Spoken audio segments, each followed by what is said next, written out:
E nesse bloco número 4 a gente continua falando de fiança e vamos começar com a análise do artigo 322 do Código de Processo Penal. Vamos falar da fiança arbitrada em delegacia, ou seja, quando o indivíduo é preso em flagrante e o próprio delegado de polícia concede a liberdade provisória mediante fiança. Quando isso pode acontecer? Vamos à análise do artigo 322 do Código de Processo Penal. Artigo 322 do CPP, que trata da fiança arbitrada em sede policial. Fiança arbitrada em sede policial, ou seja, fiança arbitrada pelo delegado. Vamos ver quando isso vai poder ocorrer. Nesse artigo 322 do Código de Processo Penal, temos aquela situação do indivíduo que foi preso em flagrante e chegou à delegacia preso para a lavratura do auto de prisão em flagrante pela autoridade policial. Então, nesse artigo 322, não estamos falando daquela hipótese em que a fiança é aplicada de forma independente da liberdade provisória. Não estamos falando dessa hipótese. Estamos falando exatamente da fiança acumulada com liberdade provisória. O delegado de polícia concede a liberdade provisória em sede policial, considerando uma prisão em flagrante anterior. O delegado lavra o auto de prisão em flagrante e concede a liberdade provisória mediante fiança. O 322 diz assim: a autoridade policial somente poderá conceder fiança nos casos de infração cuja pena privativa de liberdade máxima não seja superior a 4 anos. Parágrafo único. Nos demais casos, a fiança será requerida ao juiz, que decidirá em 48 horas. Vamos entender isso aqui. Então imagine que chegou à delegacia um indivíduo preso por furto na modalidade simples, crime do artigo 155 do Código Penal. Você sabe que o furto simples tem pena que varia de 1 a 4 anos de reclusão e multa. O artigo 322 do Código de Processo Penal está dizendo que se a pena máxima do delito for de até 4 anos, o próprio delegado em sede policial pode conceder a liberdade provisória mediante fiança. Logo, em se tratando de um furto simples, a própria autoridade policial, tendo lavrado o auto de prisão em flagrante, concede a liberdade provisória, deixa que o indivíduo saia da delegacia solto, mediante o pagamento da fiança, ou seja, o delegado arbitra a fiança, o indivíduo paga a fiança em sede policial. É o que temos no artigo 322. Um outro exemplo muito comum que a gente vê no dia a dia, o crime de embriaguez ao volante, o delito do artigo 306 do Código de Trânsito. Então vamos colocar aqui o artigo 306 do CTB, da Lei 9.503 de 97. A pena aqui é de 6 meses a 3 anos de detenção. 6 meses a 3 anos de detenção, portanto, é um delito que o delegado em sede policial pode arbitrar fiança. Agora, o que a gente tem que verificar aqui nesse artigo 322 é o seguinte: como fica a questão do concurso de crimes, ou seja, quando mais de um crime ensejam o flagrante, ou ainda, quando há a incidência evidente, notória, de causa de diminuição de pena ou causa de aumento de pena. Como seria a questão de concessão de fiança por parte do delegado nos casos de concurso de crimes e também nos casos de minorantes e majorantes que podem ser evidentes no ato de prisão em flagrante. Como é que a gente vai fazer isso? Imagine então que o delegado de polícia lavrou o auto de prisão em flagrante por 2 furtos simples.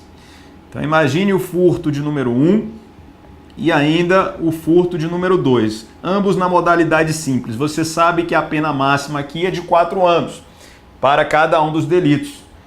Se os crimes ocorreram, por exemplo, em continuidade delitiva, Você sabe que o fato de haver dois delitos faz com que a continuidade delitiva, no caso, enseje a exasperação de 1/6 a 2/3, conforme a regra do artigo 71 do Código Penal. Se temos, então, para cada delito isoladamente, a pena máxima de 4 anos, e se a continuidade delitiva indica que o juiz, lá no futuro, lá na sentença, pegará a pena mais grave e então fará incidir uma fração de 1/6 a 2/3, significa que, em relação à pena máxima, mesmo que incida a menor fração, que é a fração de 1/6, nós vamos ter a superação da pena de 4 anos como pena máxima, ou seja, a pena de 4 anos não é mais considerada a pena máxima.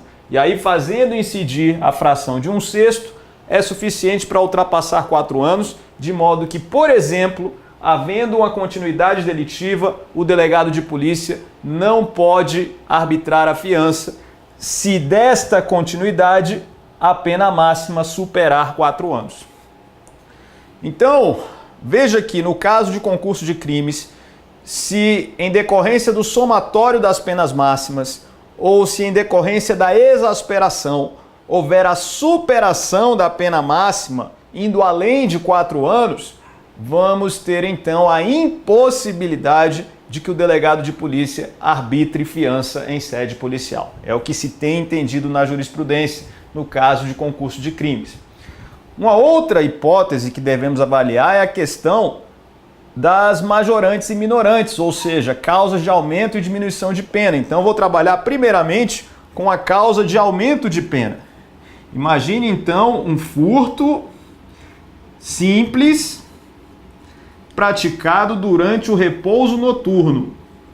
Praticado durante o repouso noturno. Então, aqui temos o artigo 155, parágrafo 1º do Código Penal. Esta majorante do repouso noturno, vou colocar aqui durante o repouso noturno, faltou escrever aqui, repouso noturno. Esta majorante do repouso noturno, ela faz com que a pena majore em 1/3 na terceira fase do método trifásico. Artigo 155, parágrafo 1º. A pena é aumentada de 1/3 se o crime é praticado durante o repouso noturno. O delegado de polícia, de plano, de imediato, já tipificou o crime como um furto durante o repouso noturno. Você sabe que o furto simples tem pena máxima de 4 anos. Considerando essa pena máxima de 4 anos e considerando a exasperação em 1/3, decorrente do repouso noturno, o delegado de polícia, então, não poderá arbitrar fiança, porque, inevitavelmente, com a incidência dessa fração de 1/3, a pena máxima superará 4 anos, ficando o delegado impossibilitado, se formos analisar o que está no artigo 322 do Código de Processo Penal. Agora, pode ser que a pena máxima combinada seja superior a 4 anos, mas ao mesmo tempo incida uma causa de diminuição de pena que faz com que o delegado de polícia possa arbitrar a fiança. Quer ver? Vou dar um exemplo aqui. Agora eu vou colocar uma pena combinada que é superior a 4 anos, mas com a incidência de uma causa de diminuição, o delegado de polícia fica autorizado a arbitrar a fiança. Então vamos colocar aqui, por exemplo, o delito do artigo 171 do Código Penal. É o delito de estelionato. Artigo 171 do Código Penal, com pena de 1 a 5 anos de reclusão e multa. Estelionato tem pena de 1 a 5 anos de reclusão e multa. Você já percebe aqui que a pena máxima supera 4 anos. Porém, de plano, o delegado verificou que esse estelionato ocorreu na modalidade tentada. Foi uma tentativa de estelionato porque a vítima não teve prejuízo.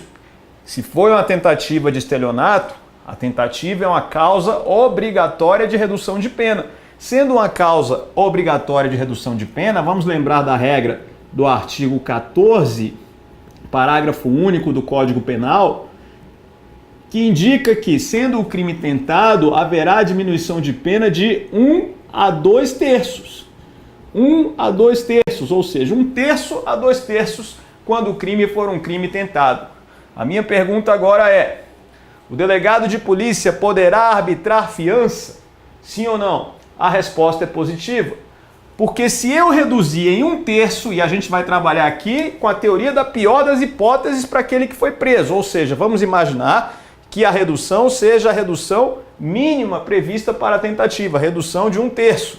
Se eu reduzir em 1/3, essa pena vai ser inferior a 4 anos. Quer ver? 5 anos, vamos contar em meses para facilitar o nosso cálculo, 5 anos é o equivalente a 60 meses. Isso aqui dá 5 anos. Se a gente diminui em 1/3, logo estamos diminuindo 20 meses, o que cai para 40 meses. 40 meses é o equivalente a 3 anos e 4 meses. Então, 3 anos, 12, 24, 36, mais 4 meses, 40. 40 meses, 3 anos e 4 meses podemos considerar como pena máxima para esse estelionato. Por quê? A pena máxima combinada no tipo é de 5 anos.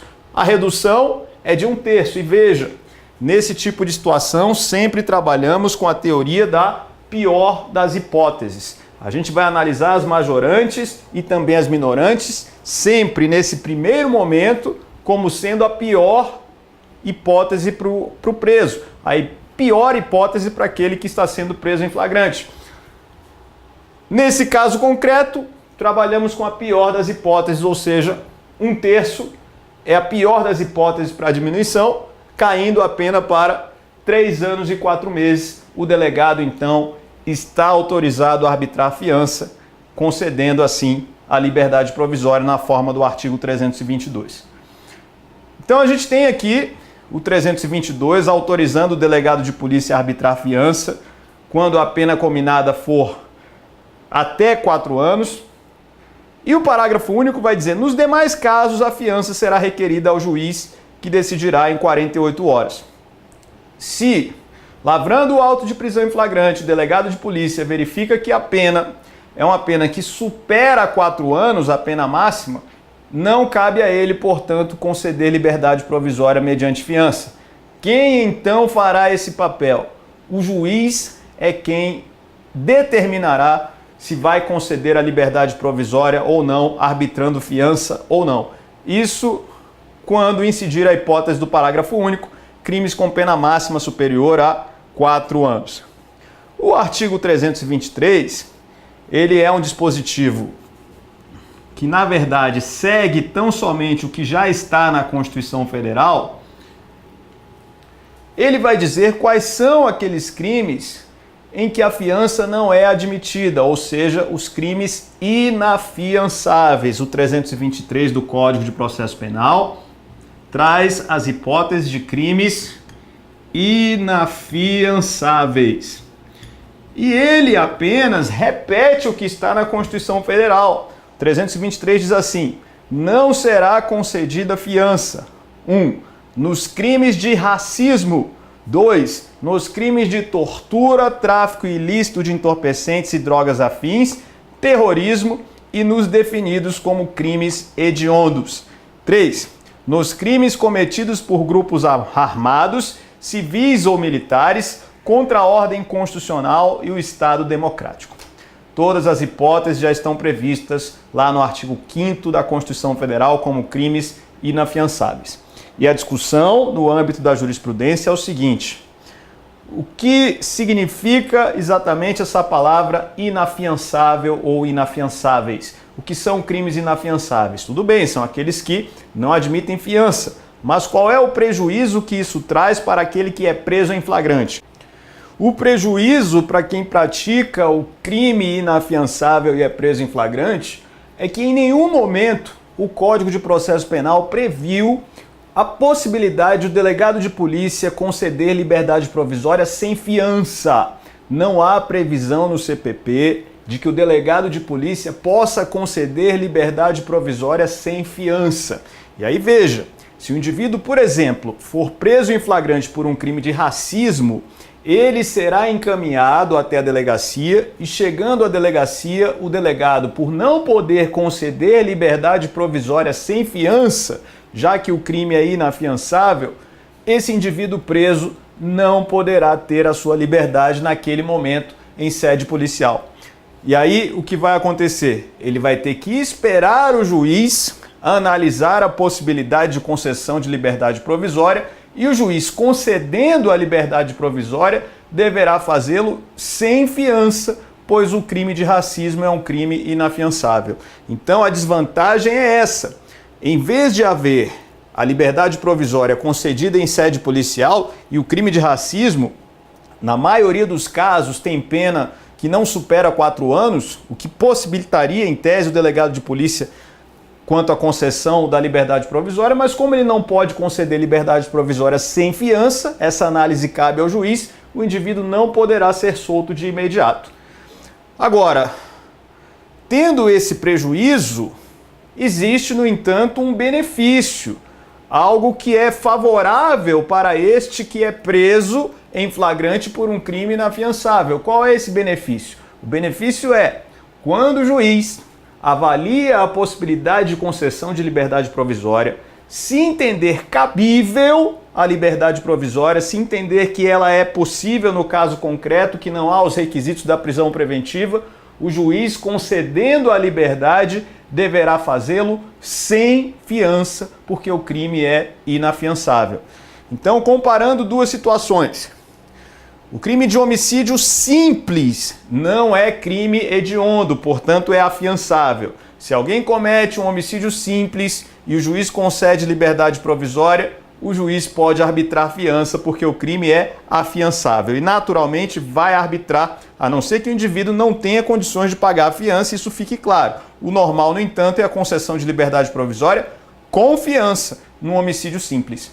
Agora, se for um homicídio qualificado, crime hediondo, inafiançável, e o juiz entender que é possível a concessão de liberdade provisória no caso concreto, entender que não há os requisitos para a prisão preventiva, o juiz então concede a liberdade provisória e não pode arbitrar fiança porque o crime é inafiançável. O indivíduo sai sem pagar, sai sem depositar o valor da fiança. Entendeu? É um paradoxo, mas a jurisprudência do Supremo Tribunal Federal tem sido firme no sentido de que não há esse sinônimo entre inafiançabilidade e impedimento da liberdade provisória. Ou seja, mesmo que o crime seja inafiançável, é possível a concessão de liberdade provisória. Cuidado com isso. Então, a gente encerra a nossa aula de número 16 e passamos então à aula 17, a próxima aula, ainda falando sobre fiança. Fiança é um tema muito interessante e que a gente precisa saber porque está despencando em prova de concurso. Até a próxima aula.